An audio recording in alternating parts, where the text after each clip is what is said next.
ألم نشرح لك صدرك ووضعنا عنك وزرك الذي أنقض ظهرك ورفعنا لك ذكرك فإن مع العسر يسرا إن مع العسر يسرا فإذا فرغت فانصب وإلى ربك فارغب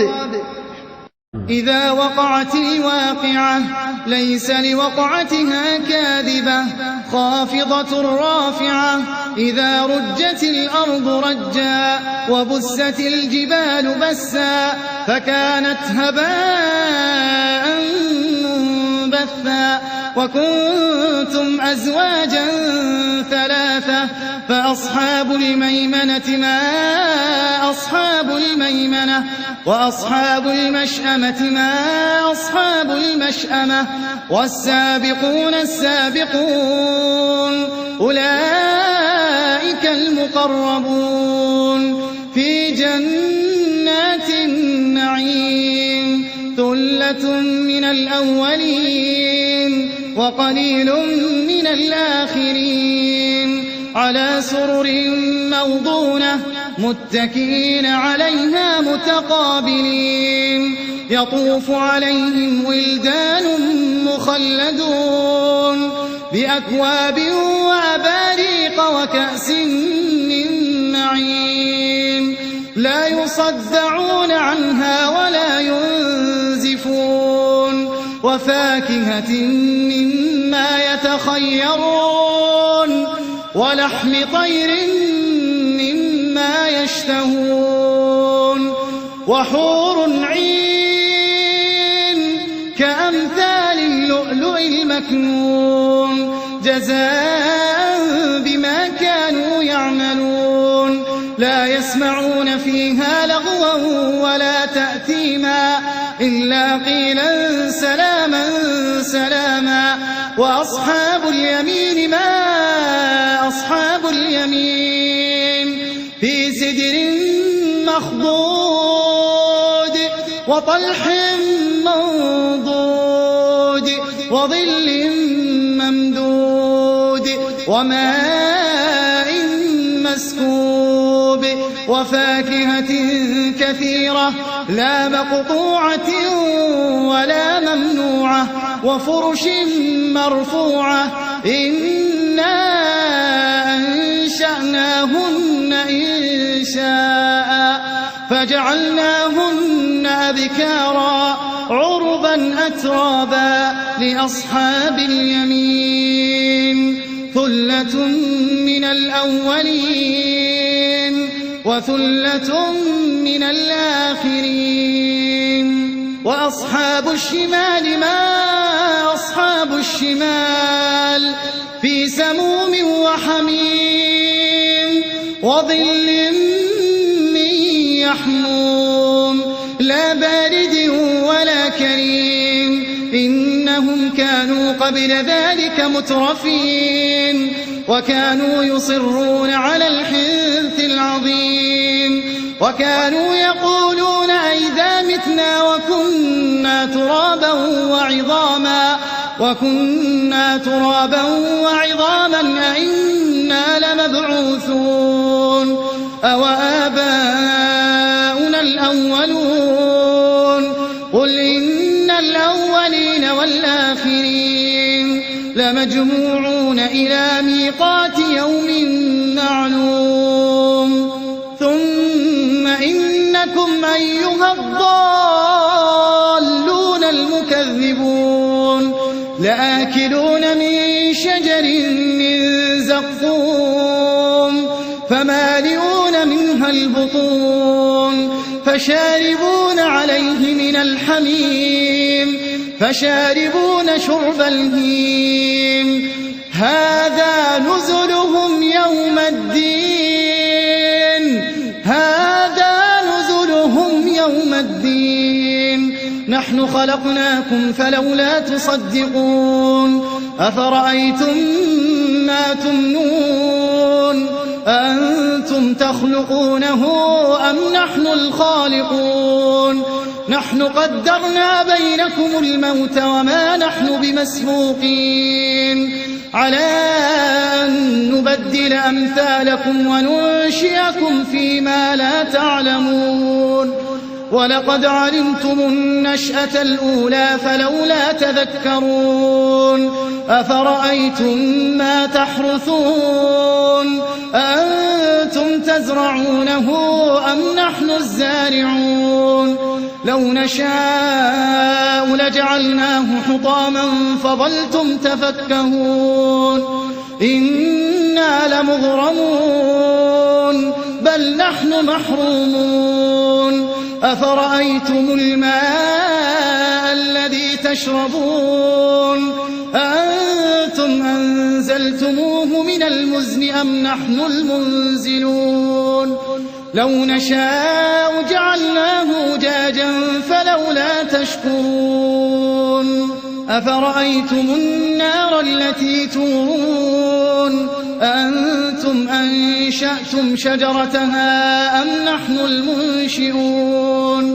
نحن جعلناها تذكرة ومتاعا للمقوين فسبح باسم ربك العظيم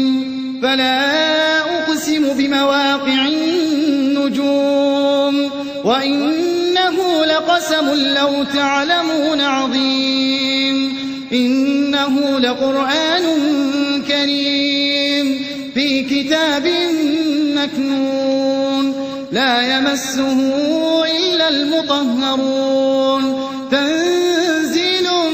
من رب العالمين أفبهذا الحديث أنتم مدهنون وتجعلون رزقكم أنكم تكذبون فلولا إذا بلغت الحلقوم وأنتم حينئذ تنظرون ونحن أقرب إليه منكم ولكن لا تبصرون فلولا إن كنتم غير مدينين ترجعونها إن كنتم صادقين فأما إن كان من المقربين فروح وريحان وجنة نعيم وأما إن كان من أصحاب اليمين فسلام لك من أصحاب اليمين وأما إن كان من المكذبين الضالين فنزل من حميم وتصلية جحيم إن هذا لهو حق اليقين فسبح باسم ربك العظيم. سورة الرحمن. بسم الله الرحمن الرحيم. الرحمن علم القرآن خلق الإنسان علمه البيان الشمس والقمر بحسبان والنجم والشجر يسجدان والسماء رفعها ووضع الميزان ألا تطغوا في الميزان وأقيموا الوزن بالقسط ولا تخسروا الميزان والأرض وضعها للأنام فيها فاكهة والنخل ذات الأكمام والحب ذو العصف والريحان فبأي آلاء ربكما تكذبان خلق الإنسان من صلصال كالفخار وخلق الجان من مارج من نار فبأي آلاء ربكما تكذبان رب المشرقين ورب المغربين فبأي آلاء ربكما تكذبان مرج البحرين يلتقيان بينهما برزخ لا يبغيان فبأي آلاء ربكما تكذبان يخرج منهما اللؤلؤ والمرجان فبأي آلاء ربكما تكذبان وله الجوار المنشآت في البحر كالأعلام فبأي آلاء ربكما تكذبان كل من عليها فان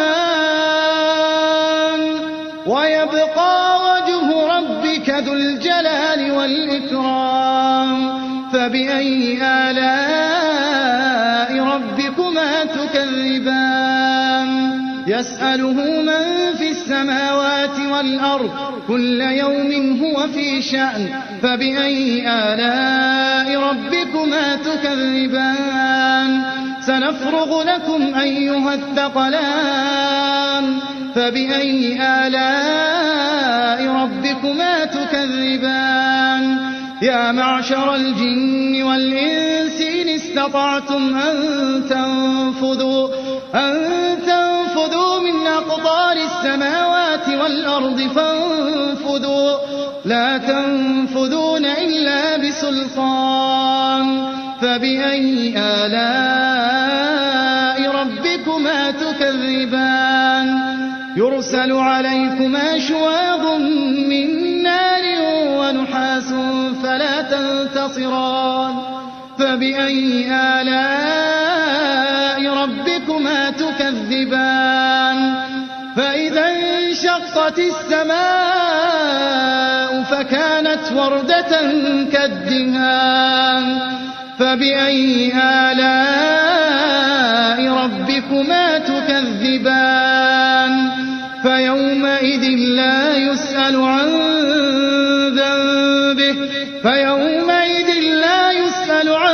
ذنبه إنس ولا جان فبأي آلاء ربكما تكذبان يعرف المجرمون بسيماهم فيؤخذ بالنواصي والأقدام فبأي آلاء ربكما تكذبان هذه جهنم التي يكذب بها المجرمون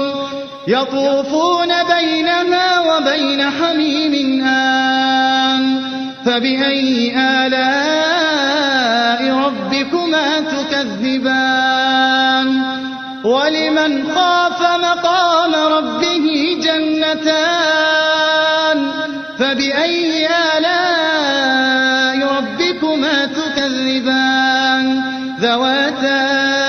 أفنان فبأي آلاء ربكما تكذبان فيهما عينان تجريان فبأي آلاء ربكما تكذبان فيهما من كل فاكهة زوجان فبأي آلاء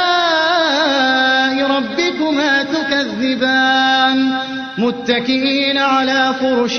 بطائنها من استبرق وجنى الجنتين دان فبأي آلاء ربكما تكذبان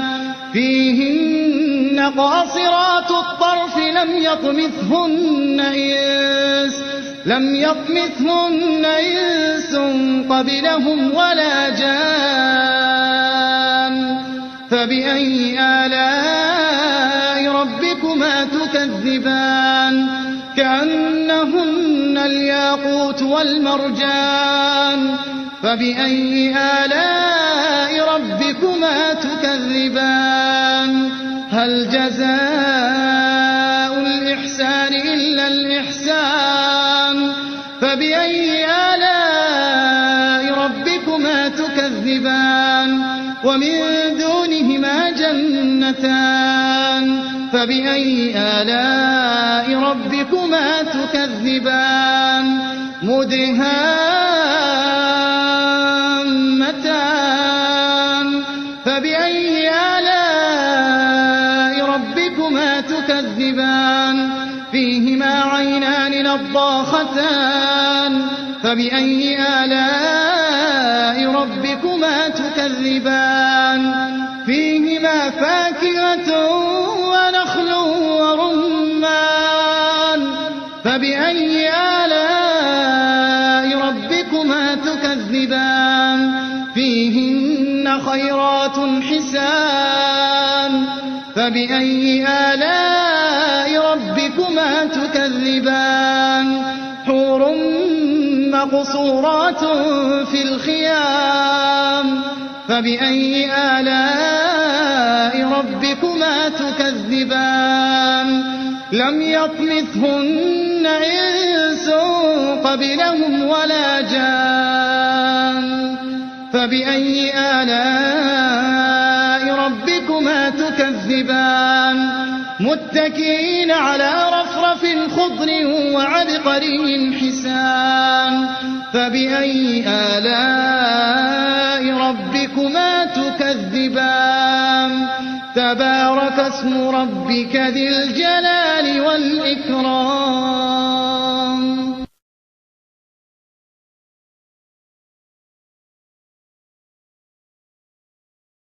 بسم الله الرحمن الرحيم. ياسين والقرآن الحكيم إنك لمن المرسلين على صراط مستقيم تنزيل العزيز الرحيم لتنذر قوما ما أنذر آباؤهم فهم غافلون لقد حق القول على أكثرهم فهم لا يؤمنون إنا جعلنا في أعناقهم أغلالا فهي إلى الأذقان فهم مقمحون وجعلنا من بين أيديهم سدا ومن خلفهم سدا فأغشيناهم فهم لا يبصرون وسواء عليهم أنذرتهم أم لم تنذرهم لا يؤمنون إنما تنذر من اتبع الذكر وخشي الرحمن بالغيب فبشره بمغفرة وأجر كريم إنا نحن نحيي الموتى ونكتب ما قدموا وآثارهم وكل شيء أحصيناه في إمام مبين واضرب لهم مثلا أصحاب القرية إذ جاءها المرسلون إذ أرسلنا إليهم 2 فكذبوهما فعززنا بثالث فقالوا إنا إليكم مرسلون قالوا ما أنتم إلا بشر مثلنا وما أنزل الرحمن من شيء إن أنتم إلا تكذبون قالوا ربنا يعلم إنا إليكم لمرسلون وما علينا إلا البلاغ المبين قالوا إنا تطيرنا بكم لئن لم تنتهوا لنرجمنكم وليمسنكم منا عذاب أليم قالوا طائركم معكم أئن ذكرتم بل أنتم قوم مسرفون وجاء من أقصى المدينة رجل يسعى قال يا قوم اتبعوا المرسلين اتبعوا من لا يسألكم أجرا وهم مهتدون وما لي لا أعبد الذي فطرني وإليه ترجعون أأتخذ من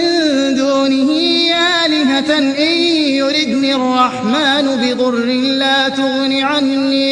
لا تغن عني شفاعتهم شيئا ولا ينقذون إني إذا لفي ضلال مبين إني آمنت بربكم فاسمعون قيل ادخل الجنة قال يا ليت قومي يعلمون بما غفر لي ربي وجعلني من المكرمين وما أنزلنا على قومه من بعده من جند من السماء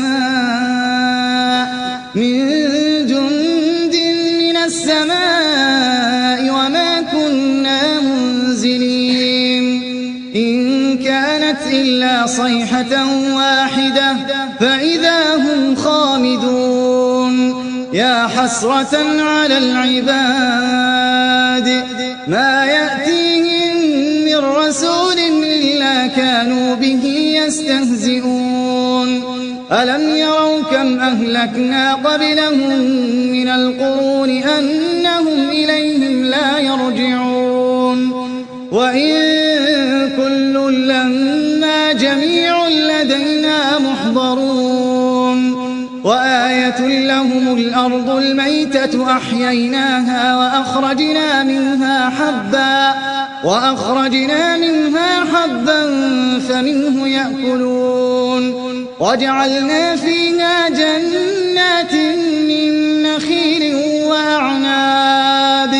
وفجرنا فيها من العيون ليأكلوا من ثمره وما عملته أيديهم أفلا يشكرون سبحان الذي خلق الأزواج كلها مما تنبت الأرض ومن أنفسهم ومما لا يعلمون وآية لهم الليل نسلخ منه النهار فإذا هم مظلمون والشمس تجري لمستقر لها ذلك تقدير العزيز العليم والقمر قدرناه منازل حتى عاد كالعرجون القديم لا الشمس ينبغي لها أن تدرك القمر ولا الليل سابق النهار وكل في فلك يسبحون وآية لهم أنا حملنا ذريتهم في الفلك المشحون وخلقنا لهم من مثله ما يركبون وإن نشأ نغرقهم فلا صريخ لهم ولا هم ينقذون إلا رحمة منا ومتاعا إلى حين وإذا قيل لهم اتقوا ما بين أيديكم وما خلفكم لعلكم ترحمون وما تأتيهم من آية من آيات ربهم إلا كانوا عنها معرضين وإذا قيل لهم أنفقوا مما رزقكم الله قال الذين كفروا للذين آمنوا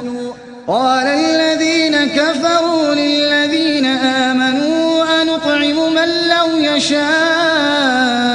الله أطعمه إن أنتم إلا في ضلال مبين ويقولون متى هذا الوعد إن كنتم صادقين ما ينظرون إلا صيحة واحدة تأخذهم وهم يخصمون فلا يستطيعون توصية ولا إلى أهلهم يرجعون ونفخ في الصور فإذا هم من الأجداث إلى ربهم ينسلون قالوا يا ويلنا من بعثنا من مرقدنا هذا ما وعد الرحمن وصدق المرسلون إن كانت إلا صيحة واحدة فإذا هم جميع لدينا محضرون فاليوم لا تظلم نفس شيئا ولا تجزون إلا ما كنتم تعملون إن أصحاب الجنة اليوم في شغل فاكهون هم وأزواجهم في ظلال على الأرائك متكئون لهم فيها فاكهة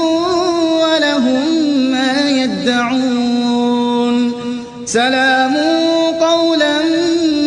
من رب رحيم وامتازوا اليوم أيها المجرمون ألم أعهد إليكم يا بني آدم ألا تعبدوا الشيطان إنه لكم عدو مبين وأن اعبدوني هذا صراط مستقيم ولقد أضل منكم جبلا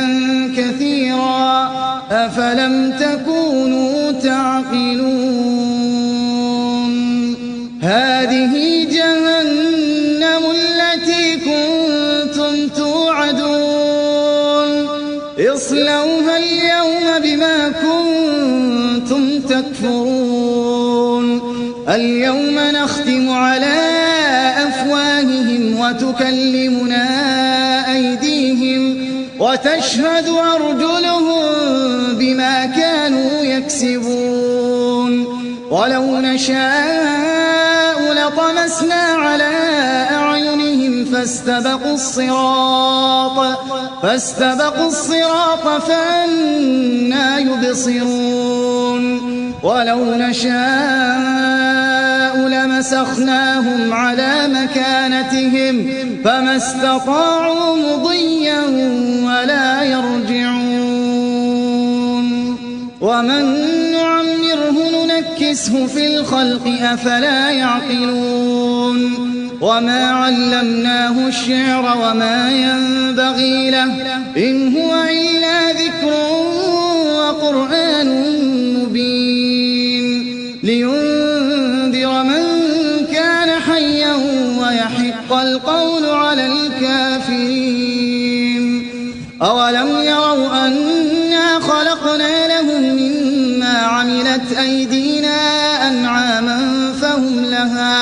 فهم لها مالكون وذللناها لهم فمنها ركوبهم ومنها يأكلون ولهم فيها منافع ومشارب أفلا يشكرون واتخذوا من دون الله آلهة لعلهم ينصرون لا يستطيعون نصرهم وهم لهم جند محضرون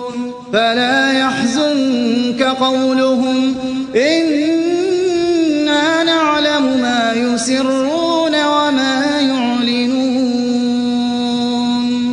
أولم ير الإنسان أنا خلقناه من نطفة فإذا هو خصيم مبين وضرب لنا مثلا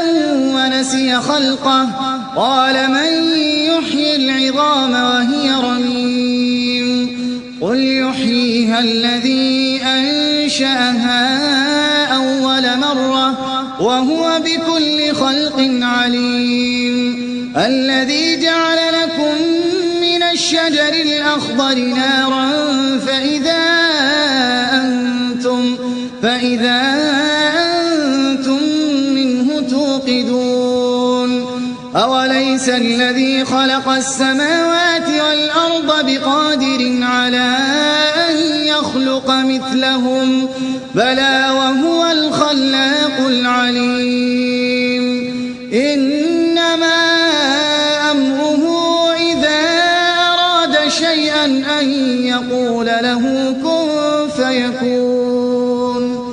فسبحان الذي بيده ملكوت كل شيء وإليه ترجعون.